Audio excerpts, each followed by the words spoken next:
Hi,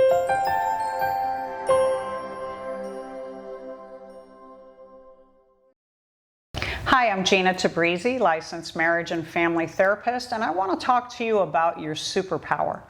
See, as we're discovering and uncovering and defining trauma, all of our hurts and our wounding, our addictive behaviors and patterns or addictions themselves and codependency, all of these things that led you to the point where you now understand enough is enough, and I want to stop living my life in such a way that limits me, that hurts me, that keeps me stuck and keeps me very much alone and very much afraid and ashamed. You have to know that there's something inside of you that defines you and only you that is your superpower. And as you're going through wounding and hurt, you have to know that you can heal from it. And if you've come this far and you've listened to these different talks that I've given, you understand now that there's something possible for me, that change is possible for me like it is for any human on the planet that's willing and takes the steps and the action towards that change. One thing is to know I can get through anything, absolutely anything, as long as I believe that I can. Your superpower is your emotional intuition and your resiliency. The knowing inside of you that I have what it takes to get through the worst, the most horrific situations and circumstances in my life. Why? Because as you look back, look how far you've already come, and you already know I've already been through worse. For many of you, yes, maybe the worst is yet to come. And I hope when that time comes, you'll have already read these words and you'll already have the understanding that I have what I need to get through any situation in life, and there's nothing that is going to limit or stop me. Your emotional intuition is about listening and tuning in to the voice inside of you that has always been there, that has always been present. It's a voice that tells you right from wrong, good from bad.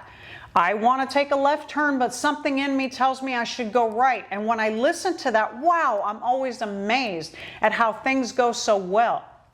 But you now can take a look at yourself personally and think about every single time that you didn't listen to that little voice inside of you. Call it your superconscious or higher consciousness, call it your higher power, call it God, call it a guardian angel, call it whatever works for you. But it is a knowing, an intelligence, a consciousness, a collective consciousness that we all have, that we can tap into. See, it's interesting to me to find people that have that so innately and naturally that they're always tuned in to that voice and their intuition, and they trust it so completely that making decisions in their life now has become so easy and so simple. They don't belabor, they don't worry, they don't struggle, they don't suffer, they don't get stuck in that concern and that cycle of confusion and questioning ourselves that so many of us are guilty of on a daily basis. Think about how often in a day you second guess yourself. You question your motives. You question why you love someone or don't, or where you're headed, or what you're doing, and how you even showed up to the places that you showed up at.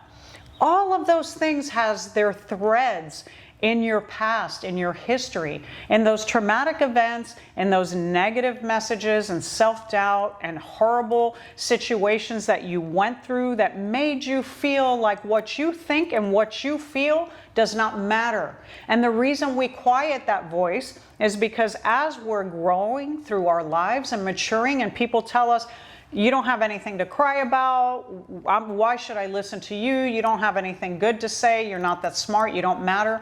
And we internalize those messages. And what it made us do is it made us shut down the very thing that we needed the most, the thing that is strongest within us, which is our own personal intuition. Every human being has within them, call it an energy, call it a soul. It's the existence that came with you when you came onto this earth and you became a person that was seeking to complete themselves, to follow through a path and a mission that would take them through the best experiences in their lives, not the worst. And when you get abused and you have trauma and you have addiction and codependency, you shut down every part of you that's alive and that's thriving and that understands that you're here for one purpose and one purpose only. And that purpose is yours to know and to find out. It's not for anybody else to dictate to you what that is. And people will keep stepping in your life, trying to tell you who you're supposed to be, how you're supposed to speak, where you're supposed to go, what you should eat, and how you should look. And it is so unnatural for all of us to take control and inventory over other people's lives. And we only do that out of our own insecurity because we're not in control and in charge of our own lives. And the more we're not, and the more unhappy we become, the more we want to control everybody outside of ourselves. It's time for you to stop that. It's time for you to say, there is a voice that's been with me all along, and I know it's there, and I've listened to it in my darkest moments, in my deepest depression, in my worst sorrow, in the most horrific trauma, my abuse, my assault, my abandonment, whatever that was for you. You listened and heard a voice that said, you will rise above this. You will live beyond this moment. Your sole purpose is to live. And many of you, maybe you were held at gunpoint or knife point. Maybe you were in a typhoon or a hurricane and you thought, I'm never going to survive this. And when you did and you came out on the other side, did you forget that all along you knew, no matter how horrific that was, that you were going to come on the other side of it? That's the knowing. That's the emotional intuition. That's the soul. That's the spirit that's inside of you that you have to grab onto right now. That is what's life-changing and altering. You see, as you're healing from your history and you're healing from these stories of trauma and you're starting to like yourself and then slowly you're starting to love yourself, that voice is going to get louder and louder and louder. It is the strongest in you when you are completely in love with yourself again. And I don't mean that in a narcissistic way, like the story in the fairy tale says about narcissist looking into the lake and falling in love with his own shadow. I'm talking about falling in love because you are whole, complete, centered, confident, and fulfilled in who you are and every aspect of yourself. You are now in acceptance of. You no longer reject parts of yourself. You no longer deny the things that matter to you. You no longer question your motives or what it is that you want for your life. And if that is in conflict with the people around you, that's okay. And you've come to the point of saying, it is okay. If you don't agree with me, if you don't like it, if you want to judge it, that's okay, but I don't take any part in that because I'm free to be who I am, to continue to move forward. I am free to feel good about myself, and I'm free to continue to make these choices because I'm trusting that there is a guide, there is a messenger, there is a spirit, there is an intuition, whatever words you want to use to call it that. I call it intuition because that speaks loudest to me in the mission of my life and the path that my life is on. Whatever it is, that intuition has spoken to you all along, and it's now that you need to tap into it, and it's now that you listen to it. It will be there to tell you the right choices, the right people, the right opportunities to attach yourself to. You no longer have to fear, and it's getting past that fear. When you walk through the fear and getting on the other side of fear, that's when you truly know that you're trusting your intuition. And others might call this faith, and that's okay. It's not for me to define for you, but it's for me to know that I see it, I witness it, and I experience it in my own life and the lives of many people who I have had the privilege and honor to work with, and the people that I've been privileged enough to love, which is everybody actually that I've met. Once you get to that point that you feel love for yourself, you will find that you will start to love everyone around you. Not that you're all going to take them all home with you or you're going to marry them all, but all you feel is the emotion of love, because that emotional intuition is coming from love. It is the highest form of healing. It is the highest vibration as an emotion that exists for us as human beings.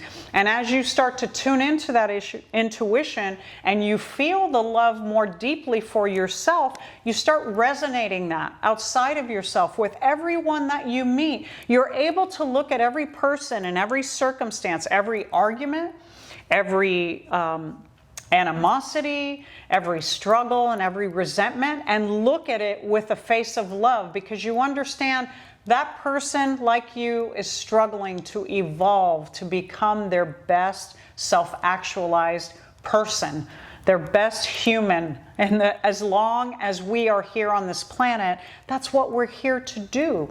And so taking the time to start to tune in, to listen to the voice of our intuition that is guiding you right now is the beginning of the healing of the love story that is your life story that belongs only to you, that is for no one else to write, to dictate, to speak, or to create. It is solely yours and yours alone.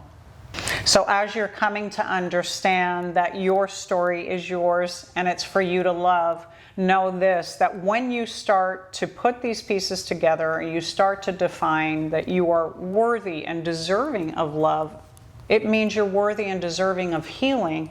This is the time that you're going to start to choose life. You may have thought all along that you're living your very best life and that you're choosing life on a daily basis because you're following all the rules, you're obeying society's idea of what's expected of you. You got the nice job and the house and the kids and the dogs and the cat. Or you're incredibly successful in your career and you're like, I'm choosing life. There's so many ways that we are ignorant to the fact that we're not choosing to live and we're not choosing our lives. We limit ourselves by being stuck in these emotional pockets of wounding and fear and sadness and loneliness. Every time that we're resentful or angry or we hold a grudge or we don't let things go, every time that we don't let ourselves fully express and feel our emotions or cry wholeheartedly or laugh wholeheartedly, we hold back, we limit ourselves. We want to try different things, but we don't because we're worried of how it looks or what it sounds like. We want to try different foods and different flavors and different travel, but we're afraid or we don't, we're not mindful of our money and taking care of ourselves in that way so that we can give ourselves our opportunities. There's so many different ways that we limit choosing to live, and choosing to live is a choice. If you've had trauma or you have it and you're walking through that right now and you have depression or isolation or fear, or you have addictions and codependency or any obsession or any behavior that's limiting you in your life, it's really hard to hear these words to say, choose life. Choose it anyway. Choose to live anyways, and choose to live despite your circumstances. Because the truth is that you deserve that and you don't deserve anything less than that. Choosing to live is a conscious act, waking up every morning and deciding for yourself that now is the first day of the rest of my life. See, I had the experience of going through cancer more than once, and in so doing, it taught me many, many lessons. And the first lesson that cancer taught me was gratitude. I was so incredibly grateful to just be alive and to be breathing and to know that I had a chance and an opportunity to fight this. Now, once you have cancer, you know that you always had it, so you don't ever feel free of it. But I knew that the worst of it was behind me, at least for today. And you see, even saying that, I'm saying to you, at least for today. I don't ever feel like I can put a period behind that. And it's not because I want to limit that. And any of you that are listening that are working on your intuition and tapping into manifesting the greatest things in your life. That's another term that I like to use to share with you, is about manifesting, is just believing and knowing and thinking that this is possible for me, can make it so, and will bring the right people, the right opportunities into my life, because I'm choosing life and I'm choosing to draw that closer to me. So when I say that with the cancer there's never a period for me, is because I'm also a realist. I'm also a human being living on this planet who knows I can't always live happy, joyous, and free in my idyllic world where everything is wonderful and nothing ever goes wrong, because cancer reminded me that things go wrong. Bad things happen to good people every single day, and that's okay, but that doesn't mean I have to expect the bad things. That doesn't mean I should tell myself, stay stuck in the pain and in the suffering because nothing good is ever going to happen to you. No. By knowing that my time may be limited, I started to live a life that is you're witnessing right here, right now, is me creating videos and podcasts and being on social media, putting myself out there, public speaking, and now writing a book, which this is evolving into. And I say that not to brag. I don't say that out of arrogance. I say that to go, truly, had cancer not visited me and been a guest in the temple of my home, which is my body, for the time that it has, I was still limiting myself, even at my middle age, even with all the psychology that I've studied and I've practiced, even with all the personal healing that I've done, I still was limiting myself in my journey out of fear of success, out of fear of truly being alive, out of fear of failing. And I know that's a theme that so many of you struggle with. Hear me and know this, that whatever this materializes into, it's only happening because I faced those fears and because I decided to choose life every day because I ran out of choice. I don't want any of you to have a life-threatening disease such as cancer and such as addiction, by the way, because I can consider it the same thing. A life-threatening disease that's robbing you on a daily basis and that will go into remission, but you always have to be hyper-vigilant over it.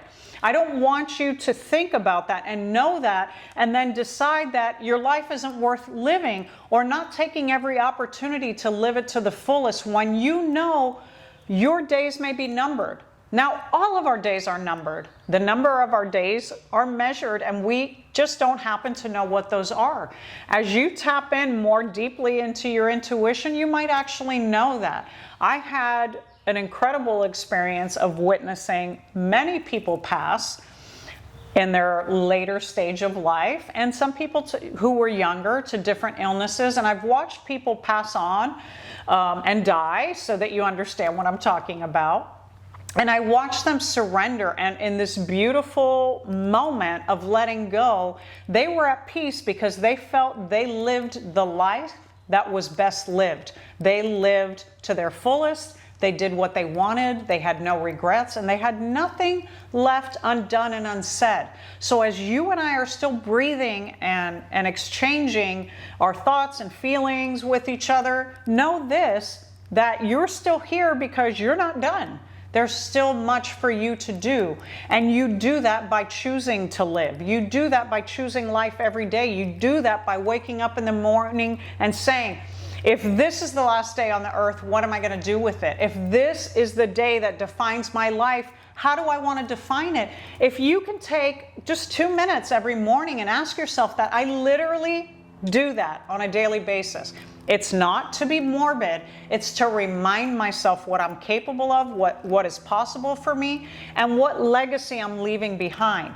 No matter what you've decided to do and choose as a career or as a person on this planet, whatever it is that you're contributing to, whatever it is that you're living your life doing, just know that. Know for you that you can decide to live your life so that every day feels like it's defining you and leaving your legacy. If today is your last day, then what are you leaving behind? That's the question to ask yourself. And as you start to do that, you can now commit every day to changing the script. If you've been throwing your life away, if you've been discounting opportunities, if you've been ignoring possible loving relationships, if you've not allowed love to come into your life out of fear, then say to yourself, if this is the last day that I have to live my life, am I willing to allow these things to come into my life now? Can I embrace them? Can I choose to live and fully live as I was intended to when I was given the gift of life in the first place?